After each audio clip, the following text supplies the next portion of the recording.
ഇവാനു ഇന്ന് എന്തിട്ടുണ്ടാക്കണേ നമ്മള്? എന്റെ മോന് ഇഷ്ടമാണോ? ഏത് ബിരിയാണി വേണാ? അങ്ങനെ പിള്ളേര് പറഞ്ഞ പോലെ തന്നെ ഇന്ന് ബിരിയാണി ഉണ്ടാക്കാൻ പോവാണ് കേട്ടോ. നൊയമ്പ് കാലത്ത് എഗ് ബിരിയാണി തിന്ന് മടുത്തു. അപ്പം ഇന്ന് ചിക്കൻ ബിരിയാണി ഉണ്ടാക്കാമെന്ന് വിചാരിച്ചു. അതിന് വേണ്ടിയിട്ടുള്ള ചിക്കൻ വറുത്തുകൊണ്ടിരിക്കുകയാണ്. തൊട്ടിപ്പുറത്ത് തന്നെ പിള്ളേർക്ക് വേണ്ടിയിട്ടുള്ള ക്യാരമൽ ദോശ അമ്മ ചുട്ടുകൊണ്ടിരിക്കുകയാണ് കേട്ടോ. നമ്മൾ ഈ വറക്കാൻ ഉപയോഗിച്ച ചിക്കനിൽ ബേസിക് ആയിട്ടുള്ള മാരിനേഷൻ മാത്രമാണ് യൂസ് ചെയ്തിട്ടുള്ളൂ.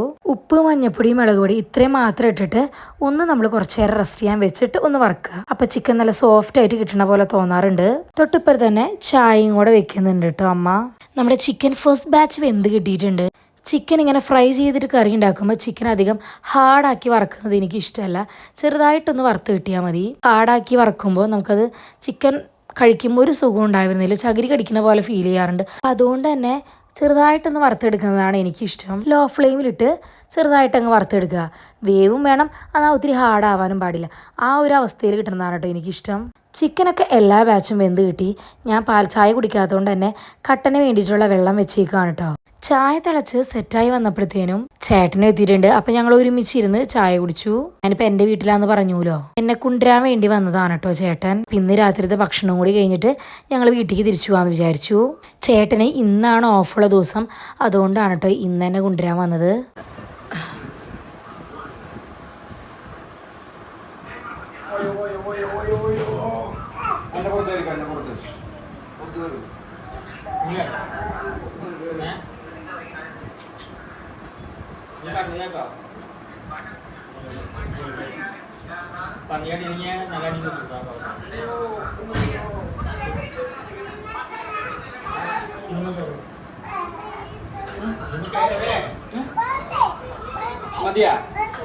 പിള്ളേരെ രണ്ടുപേരെയും പപ്പയുടെയും ചേണ്ടയിലും ആക്കിയിട്ട് ഇതിന് ഞാൻ ചിക്കൻ റോസ്റ്റ് വെക്കാനായിട്ട് വന്നേക്കാണ് കേട്ടോ അടുക്കളയ്ക്ക്.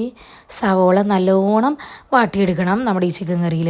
നല്ലോണം സവോള ബ്രൗൺ ആയതിനു ശേഷമാണ് കേട്ടോ നമ്മൾ ഇതിലോട്ട് പൊടികൾ ആഡ് ചെയ്യുന്നുള്ളൂ. ശരിക്കും ഈ ചിക്കൻ കറിയുടെ ഹൈലൈറ്റ് എന്ന് പറയുന്നത് ഈ സവോള നല്ലോണം ക്യാരമൽ ആവാന്നൊക്കെ പറയില്ല, ആ ഒരു കളർ വേണം. ഇത് ഞാൻ ഓൾറെഡി എൻ്റെ ചാനലിൽ ഈ ചിക്കൻ കറിയുടെ റെസിപ്പി ഇട്ടിട്ടുണ്ട്, അതുകൊണ്ടാണ് റിപ്പീറ്റ്ലി ഞാനത് കാണിക്കാത്തത്. ചിക്കനും വെന്തു, ബിരിയാണിയും വെന്തു. ലാസ്റ്റ് ഞങ്ങളത് കഴിക്കുകയാണ് കേട്ടോ. അടിപൊളിയായിരുന്നു. ചിക്കൻ കറിയും ബിരിയാണിയും മുട്ടയും സർലാസും ഒക്കെ കൂടി കഴിക്കാനായിട്ട് അടിപൊളിയായിരുന്നു കേട്ടോ ഈ ബിരിയാണി. അപ്പോൾ ഇതൊക്കെയായിരുന്നു ഇന്നത്തെ ഞങ്ങളുടെ വിശേഷങ്ങൾ. അപ്പോൾ നെക്സ്റ്റ് വീഡിയോ ആയിട്ട് വരാം. അപ്പോൾ ഓക്കെ, ബൈ.